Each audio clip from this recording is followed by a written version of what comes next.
Fellow American patriots, I come to you today to let you know that your government cannot overpower you, and that you as the people hold your own fate and your way of life in the palm of your hands. You are under the watchful eye of an ever-increasingly tyrannical government, but within that government lies patriots just like you. For fear of retaliation from that very government and the safety of my family, I'm forced to cover my face like a common criminal, like a coward. I've been told that my thoughts are traitorous and that my actions un-American. Why? Because I support the people? Because I support the Constitution? I'm here today to say to those of you that are asleep that you are the traitor. You that stand idly by as our freedoms are slowly stripped from us are the un-American.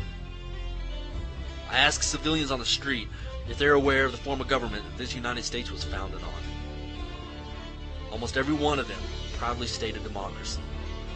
Why, we spread democracy across the world, I've heard. Let me read to you Article 4, Section 4 of the Constitution of the United States of America.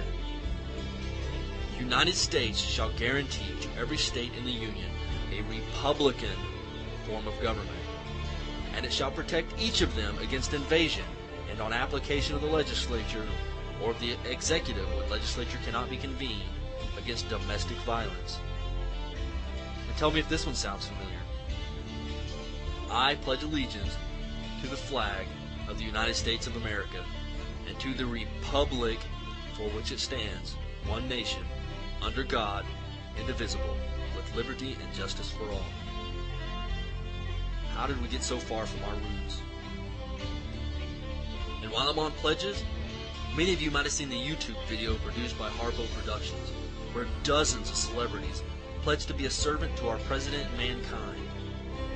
A servant to our president. Last time I checked, our president is a servant to the people. And I pledge no allegiance to any man. You know what I pledge? I pledge that I will support and defend the Constitution of the United States against all enemies, both foreign and domestic, and that I will bear true faith and allegiance to the same, so help me God. That's what I pledge. And that's the pledge that every U.S. service member makes. Yet it seems most of them don't even know what's in the Constitution. Second Amendment, written December 15, 1791. A well-regulated militia being necessary to the security of a free state, the right of the people to keep and bear arms shall not be infringed. Shall not be infringed. I consider any laws that affect my right to keep and bear arms as an infringement on that right. So you lawmakers out there, go ahead. Push past the Blair Holtz H.R. 45 bill. We will use every avenue of peaceful resolve that we have. But you push our backs against the wall, and we will push back. Next is the 10th Amendment. The powers not delegated to the United States by the Constitution or prohibited by it to the states are reserved to the states respectively or the people. So all these laws that the government passes, like you having to give your child shot known to cause autism before your child can attend public school, the restrictions of homeschooling, the banning of medicines that help people, gun control being referred to the committee right now as I speak, the suspension of habeas corpus, so many unconstitutional laws that 9 states have already declared sovereignty in the United States government, and it's expected that over 20 did. I was proud whenever I read the Oklahoma resolution, that this serve as notice and demand to the federal government as our agents to cease and desist effective immediately mandates that are beyond the scope of these constitutionally delegated powers. That's passion, conviction, dedication of the Oklahoma residents. And they're not alone. We, the American patriots, are tired of standing idly by. This is a call to arms. Support the sovereignty of your states. Reclaim your freedoms. Write your senators. Write your congressmen. Write your state representatives. For you American citizens that are asleep, there's something going on around you. And if you can't see it, it's only because you're so self-absorbed in your trinkets and your cell phones and your video games, your corporate jobs. There's a revolution brewing under the surface of your country and you don't even know it. If I ask you if you're awake and you don't know what I'm talking about, you need to start searching for information.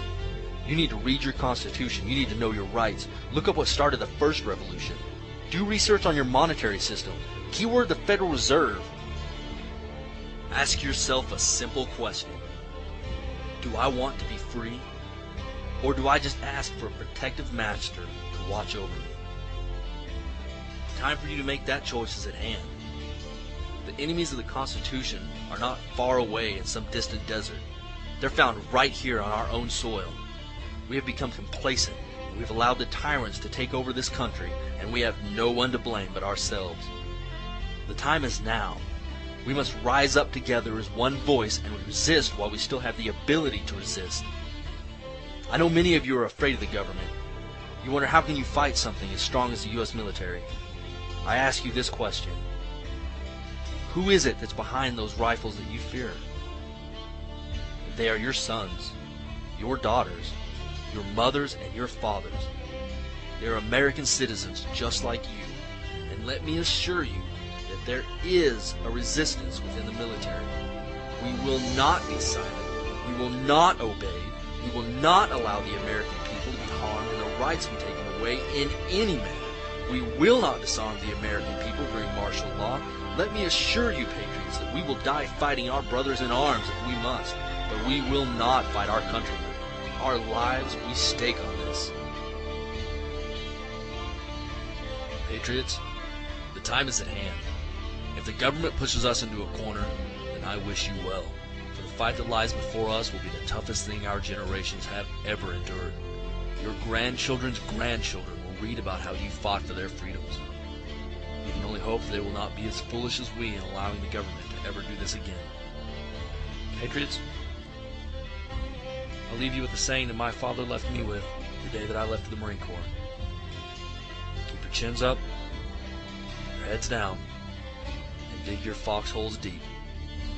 Godspeed, and Semper Fidelis.